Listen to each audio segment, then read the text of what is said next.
당신의 아군이 적군이다. 중미에 니카라과라는 나라가 있다. 1981년부터 9년간 끊임없이 내전이 지속되면서 6만여 명이 희생되었고 88년 한 해에만 3만 6천%라는 살인적 인플레이션을 기록하였던 나라. 1990년 선거에서 우익 정권이 들어서기까지 좌파 정권의 권위적인 통치가 계속되었기에 우리나라와는 외교 관계가 없었던 나라였다. 1991년 당시 나는 그 나라에서 나오는 어떤 자연 상품이 대단히 탐이 났었다. 그래서 니카라과의 실력자들과 연결될 수 있는 선을 마련하기 위하여 여러 경로들을 통해 알아보니 유럽 벨기에에 있는 니카라과 대사를 통하는 것이 좋을 것 같다는 조언을 듣고 무작정 벨기에로 갔다. 거기에서 며칠 머물며 안면을 익힌 대사에게서 비자를 받아 니카라과에 도착하니 내전이 종식된 지 얼마 되지 않았기에 도시는 정말 완전 폐허 상태였다. 안면을 익힌, 이건 듣기 좋은 말이고 외교적 표현을 쓴다면 로비를 했다이며 직설적으로 표현하면 돈을 좀 줬다이다. 도시 전체에서 4층 이상의 건물이라고 부를 수 있는 것은 정말 오직 서너 뿐이었고 5층 건물이 최대 건물이었던 것으로 기억된다. 그 건물들 중 하나였던 인터컨티넨탈 호텔에 머물렀지만 말이 인터컨티넨탈이지 미국 고속도로 주변의 모텔 수준이었고 호텔 내의 모든 것이 열악했으며 호텔 앞에는 오전 6시부터 새벽까지 수많은 거린들이 죽치고 있는 그런 상황이었다.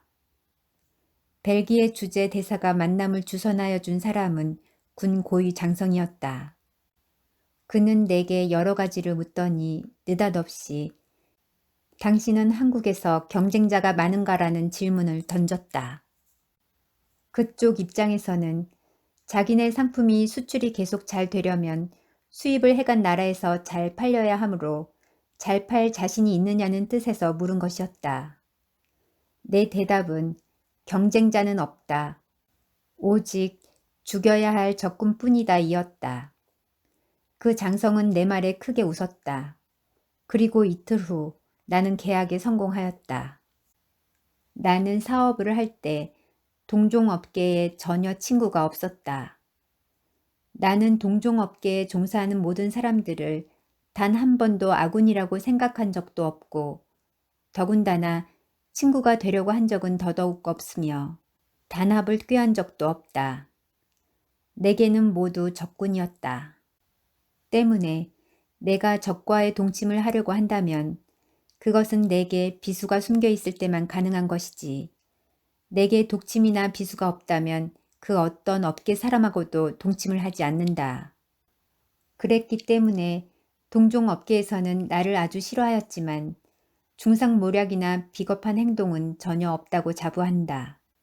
심지어 비방을 하거나 상대방을 깎아내리는 언행도 하지 않았다. 내가 승부를 걸고자 한 것은 오로지 가격과 품질과 서비스, 올바른 경영, 직원 스스로 홀로 설 수 있도록 강제로 공부시키는 것이었다.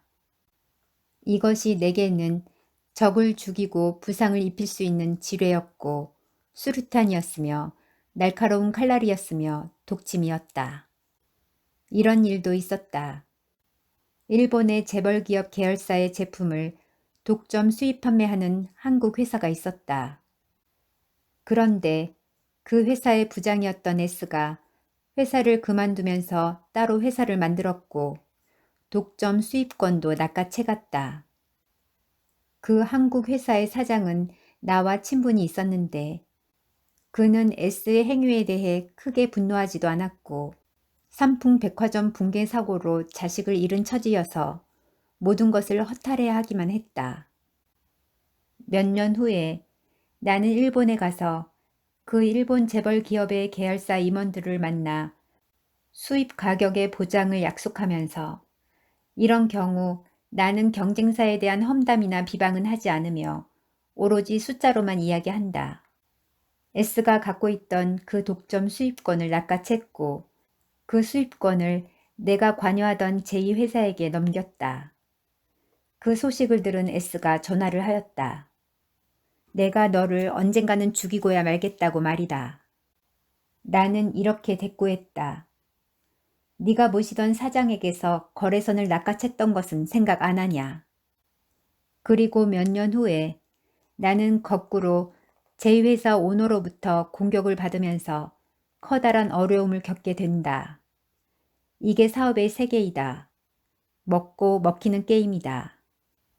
같은 업종에 종사하는 사람들과의 공존의 법칙? 나는 그런 것을 전혀 믿지 않는다. 내가 생각하는 것은 오로지 내 사업체와 내 직원들과 그 가족뿐이다. 당연히 나는 동종업계 사람들끼리 모여 쑥떡공론을 하고 가격 담합을 하는 것이 이해가 안 간다. 물론 나도 어떤 협회에 가입한 적이 단 한 번 있다. 정부의 지원이 그 협회를 통해 이루어졌기 때문인데 내가 보기에는 지원이 아니라 공무원들끼리 짜고 끼리끼리 나눠 먹는 곳이었다. 결국 나는 그 협회에서 탈퇴하였고 관련 비즈니스를 그만두었다. 어떤 협회라는 우산 밑에서 모든 것을 정치적, 제도적 울타리의 보호를 받으며 해야 하는 사업에서는 내가 신경 써야 하는 것이 품질과 가격과 서비스가 아니라 골프나 접대 혹은 돈봉투이기 때문이며 이런 식으로 사업을 하는 사람을 나는 아주 경멸한다. 동종업계의 사람들이 끼리끼리 모여 자율이라는 이름으로 담합을 꾀하는 그런 게임에 나 같은 사람이 들어가면 그들은 모두 다 개죽음을 당할는지 모른다. 나는 그런 게임판에 들어가게 되면 칼을 휘두르고 싶어 안달이 난다. 왜 그럴까? 내가 먼저 그렇게 하지 않으면 누군가가 나에게 먼저 칼을 내밀 때가 있을 것이고 그 싸움에서 내가 이기지 못하면 내 직원들과 그 가족이 눈물을 흘리게 된다는 것을 너무나도 잘 알기 때문이다. 20여 년 전 업무차 자주 부산을 방문하여 어느 특정 업계를 방문하다 보니 자연히 그들이 사용하는 컴퓨터와 소프트웨어를 살펴보게 되었다. 모두 다 Y라는 회사가 독점적으로 제품을 공급하고 있었다. 공기업도 그렇지만 민간 기업도 독점을 하게 되면 반드시 나타나게 되는 것이 있다. 조직이 경직되게 되고 효율성은 떨어지며 경쟁이라는 바이러스에 면역 결핍이 되고 마는 현상이다. 아니나 다를까 Y사는 서비스도 엉망인데다가 휴레패커드의 고가 장비를 사용한 흑백 더미 터미널이었고 소프트웨어는 1세대 컴퓨터 언어로 구성되어 있었다. 그것을 보고 나는 부산 시장에 진출할 것을 결정하였다. 이를테면 선전포고를 한 것이다. 당시 내가 운영한 회사에서는 기계어로 소프트웨어를 구성하였고 처리 속도가 빨랐다. 나는 가격이 저렴한 대만제 에이서를 메인 서버로 삼고 흑백 대신 컬러 모니터를 사용하며 더미 터미널 대신 컬러 PC를 연결시키고 Y사보다 저렴한 가격으로 선을 보였다. 그래도 이득이 남았으니까. 얼마 후에 Y사에서는 내가 공급하는 제품들에 대하여 노골적인 비방과 험담을 담은 유인물을 배포하기 시작하였다. 나는 그때부터 출혈 가격으로 판매하기 시작하였는데 한 세트에 약 4천만 원이었던 것으로 기억된다. 이게 시가 8천만 원은 했었다.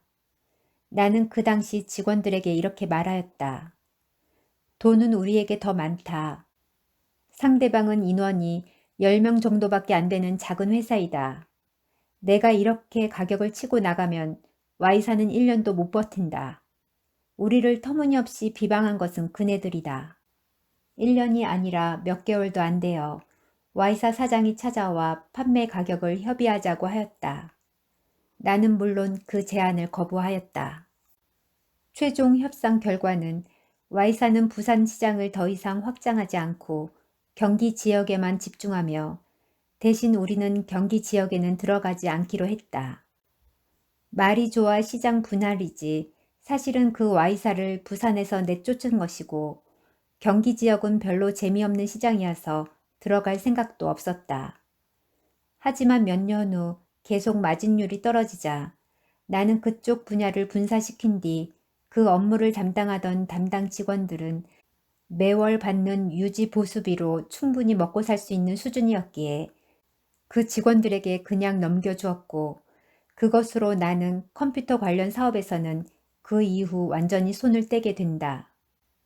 당신이 무슨 사업이나 장사를 하려고 한다면 결국 같은 업종에 종사하는 사람들이 적군이 된다. 당신에게 아군은 없다. 당신이 아군이라고 생각하는 모든 사람들과 회사들이 사실은 적군이다. 특히 그 아군에게 돈이 많거나 일에 미친 사장이 있다면 조심해라. 그 아군은 언제라도 당신의 목을 조일 수 있으며 그 아군의 총알에 당신은 언제라도 죽을 수 있다. 문제는 그 총알이 당신 몸에 박혀 있어도 그 자리에서 죽는 법은 거의 없다는 것이다. 아주 서서히 당신도 모르는 사이에 조금씩 죽어간다. 그러다가 어느 날 아침 문득 일어나 보면 당신은 딱딱한 시체가 되어 몸을 움직이지도 못하는 자신을 발견하게 된다. 그러나 때는 이미 늦었다. 당신의 적군들은 이미 당신 무덤에 보낼 조화를 주문해 놓은 뒤일 것이며 당신 무덤 앞에서 슬픈 표정을 짓겠지만 돌아서서는 축배의 노래를 부를 것이다. 당신에게는 업계에 친구가 많다고? 적이 없다고? 그것을 자랑하지 말라. 그것은 곧 모든 사람들이 당신을 대단치 않게 여긴다는 뜻일 수도 있고 경쟁 대상도 안 되는 만만한 사람이라는 뜻일 수도 있다. 내가 어느 직원을 사람 하나는 좋다라고 말한다면 그가 일은 지독히 못한다는 뜻이다. 76세 고령의 경영자 호리바 마사오 역시 일 잘하는 사람, 일 못하는 사람에서 적이 없는 사람을 무능의 대명사로 부른다. 예수에게도 적이 무수히 많았다. 승자에게는 적이 많고 패자에게는 친구가 많은 법이다. 어느 나라에서 정치나 경제가 제대로 굴러가지 못한다면 그 이유는 정치인들이 적을 만들지 않으려고 하고 인기와 영합하여 욕을 먹으려 들지 않기 때문이다. 욕먹을 것을 각오하고 경제개혁에 덤벼들었던 영국의 대처 수상 같은 지도자가 없는 국가나 회사는 조만간 패배하게 된다. 개인적으로 갈등이 없던 것은 아니다. 우리가 토놉스 홉스의 만인에 대한 투쟁을 답습하면서 나 이외의 모든 사람을 적으로 간주하기만 한다면 인류는 곧 멸망할 것이다. 적자 생존이라고 하지만 인류가 생존하여 온 것은 원시 시대부터 협력하는 삶을 살았으며 약자를 배려하여 왔기 때문이 아닌가. 사회생물학자들조차도 인류에 관한 한 적자의 의미는 약자에 대한 배려를 포함한 성공적인 번식 활동의 결과물이라는 점을 인정하고 있다. 그래서 나는 적어도 조직 내에서만큼은 호모사피엔스로서 모두가 협동하고 하나 되게 하려고 노력했다. 때문에 동료들과 협동하는 것이 아니라 지배하려는 직원을 나는 좋아하지 않는다. 팀워크를 깨기 때문이다. 일본 외상을 지냈던 다나카 마키코 역시 이렇게 말한다. 인간은 세 종류뿐이다. 가족과 피고용인 그리고 적이다. 피고용인은 나를 충실히 따라라. 피고용인은 외무성 간부들을 의미한다. 조직 내에서의 동료를 적으로 생각하지 말라. 동료는 적이 아니라 맞수이며 협력자이다. 여기까지 당신의 아군이 적군이다였습니다. 좋아요, 구독은 영상 제작에 힘이 됩니다. 감사합니다. 책소리의 서다였습니다.